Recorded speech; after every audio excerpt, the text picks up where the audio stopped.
तुम्हारी जिंदगी का एक बहुत बड़ा मकसद है। जल्द ही तुम्हें एक बहुत बड़े खतरे का सामना करना होगा, पर उससे पहले तुम्हें अपनी शक्तियों को पूरी तरह से जागृत करना होगा। उस काले चोगे वाले आदमी के इतना बोलते ही अचानक राघव के घर के दरवाजे और खिड़कियां बजने लग जाते हैं। राघव हड़बड़ाकर उठकर बैठ गया। दरवाजे और खिड़कियां अब भी बज ही रहे थे। तभी उसे मेन डोर से तेज सुनहरी रोशनी आती हुई दिखाई दी। वो उस तरफ भागा और दरवाजा खोला कि उसका पैर किसी चीज से जा टकराया। ये क्या है? राघव ने नीचे देखा तो एक बॉक्स था जिसमें से सुनहरी रोशनी आ रही थी। राघव ने जैसे ही उस बॉक्स को उठाया वो रोशनी गायब हो गई। राघव हैरानी से उस बॉक्स को देखने लगा। ये कैसे साइंस है? इस बॉक्स को देखकर लगता है जैसे किसी पुरानी सदी की तिलिस्मी दुनिया से आया है। जब इसमें कोई ओपनिंग ही नहीं है तो इसमें से इतनी रोशनी निकल कहां से रही थी? ये बॉक्स यहाँ रखा किसने? इसमें से आती रोशनी अचानक बंद कैसे हो गई? मुझे वो सपने दिखना और इस बॉक्स का मिलना, क्या ये कोई इत्तेफाक है? बॉक्स लेकर वो अपने रूम में चला गया और उसे देखते देखते कब राघव की आंख लगी और कब सुबह हुई उसे पता ही नहीं चला।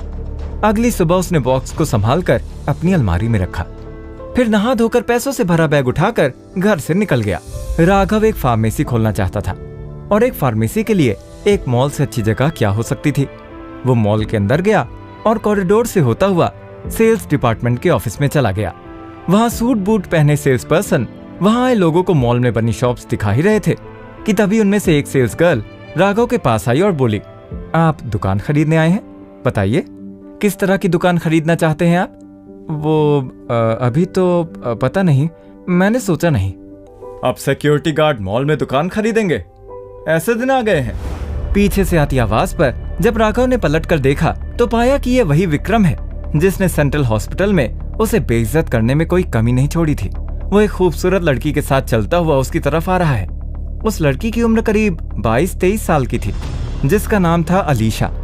फिर विक्रम ने अलीशा को कहा, अलीशा इनसे मिलिए, ये है राघव, अतुल अग्रवाल के दामाद, सॉरी माय बैड, जो कि उनके बंगले के सिक्योरिटी गार्ड में से एक हैं। वहीं राघव को अटेंड करने आई सेल्स गर्ल ये सब सुनकर राघव को देखते हुए चिढ़कर बोली, तुम्हें देखकर मुझे पहले ही समझ जाना चाहिए था कि तुम सिर्फ टाइम पास करने यहाँ आए हो। जब तुम्हें दुकान लेनी ही नहीं थी तो यहाँ आए ही क्यों? खामखा मेरा टाइम बर्बाद किया। Now get lost. सबकी बातों का मुंहतोड़ जवाब देते हुए राघव ने धीमी और व्यंग्य भरी आवाज में विक्रम से कहा, विक्रम बेबी, अगर अभी के अभी मैं यहाँ एक दुकान खरीद लूं तो क्या तुम अपने घुटनों पर बैठकर मुझसे माफी मांगोगे? जब विक्रम ने राघव की बात सुनी तो उसकी हंसी छूट गई। ठीक है, अगर तू यहाँ पर कोई भी दुकान खरीदता है तो मैं घुटनों पर बैठकर तुझसे माफी मांगूंगा, लेकिन अगर तू हारा तो मेरे सामने घुटने तो टेकेगा ही, साथ ही हर बार मुझे देखकर सलाम ठोकेगा। इतना बोल राघव की नजर दूसरे माले की दुकान पर गई जिसकी ओर उसने इशारा करते हुए कहा, वो वाली दुकान, क्या कीमत है उसकी? 18,50,000 रुपए। तभी वहां खड़े एक सेल्समैन ने उत्सुकता के साथ बताया, जिस पर अलीशा ने विक्रम का हाथ पकड़ा और राघव का मजाक उड़ाते हुए कहा, 18,50,000 रुपए। मैं सोच रही हूँ एक गार्ड को कितने साल लगेंगे ये रकम जोड़ने के लिए।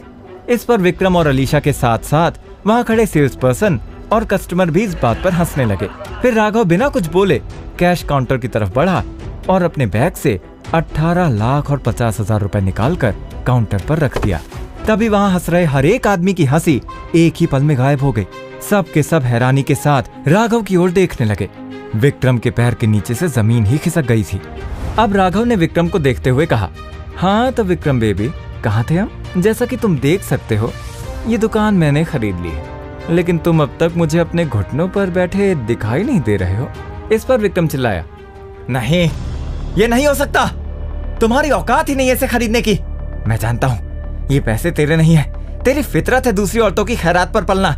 पहले स्नेहा और अब सोनल मेहरा, उसी ने दिए ना तुझे ये पैसे। विक्रम को अचानक याद आया कि किस तरह राघव ने उस दिन अस्पताल में सोनल मेहरा के बेटे की जान बचाई थी और सुनने में आया था कि सोनल मेहरा ने राघव को कुछ पैसे भी ऑफर किए थे। राघव जानता था कि विक्रम उसके सामने घुटने नहीं टेकेगा, लेकिन उसे सबक सिखाना भी जरूरी था। पिछले कुछ दिनों से जो भी हो रहा था उसके बाद राघव जान चुका था अब बाकी की अपनी पूरी जिंदगी इसी तरह घुटनों पर बैठकर काटना। बाय। इसके बाद राघव ने विक्रम को वहीं छोड़ अपना बैग उठाया और कैश काउंटर की तरफ कॉन्ट्रैक्ट साइन करने चला गया। राघव ने कॉन्ट्रैक्ट साइन कर दुकान अपने नाम कर ली और वहां दूसरी ओर विक्रम लाख कोशिशों के बावजूद अपने पैरों पर खड़ा नहीं हो पा रहा था। विक्रम समझ चुका था कि अब उसके पास कोई और रास्ता नहीं था, इसीलिए वो 2 पल रुका और फिर जहर के घूंट पीता हुआ बोला, ओके, आई एम सॉरी। क्या कहा? कुछ सुनाई नहीं दिया, जिस पर विक्रम गुस्सा हुआ और चिल्लाते हुए बोला, आई एम सॉरी, माफ कर दो मुझे। अब राघव मुस्कुराया, विक्रम के पास गया और उसके एक्यूप्रेशर पॉइंट्स फिर से ठीक कर अपना बैग उठाते हुए वहां से चला गया। राघव को जाता देख विक्रम के मन में आ रहा था कि वो राघव का कुछ नहीं बिगाड़ सकता था। तभी विक्रम ने अपना फोन निकाला और अपने बड़े भाई को फोन लगाया। आखिर कौन था विक्रम का बड़ा भाई, जिसके बारे में विक्रम ने पहले ही राघव को आगाह किया था? क्या वो राघव से विक्रम का बदला लेगा या फिर औरों की तरह उसे भी धूल ही चाटनी पड़ेगी? और क्या राघव उस दुकान में अपनी फार्मेसी खोलेगा?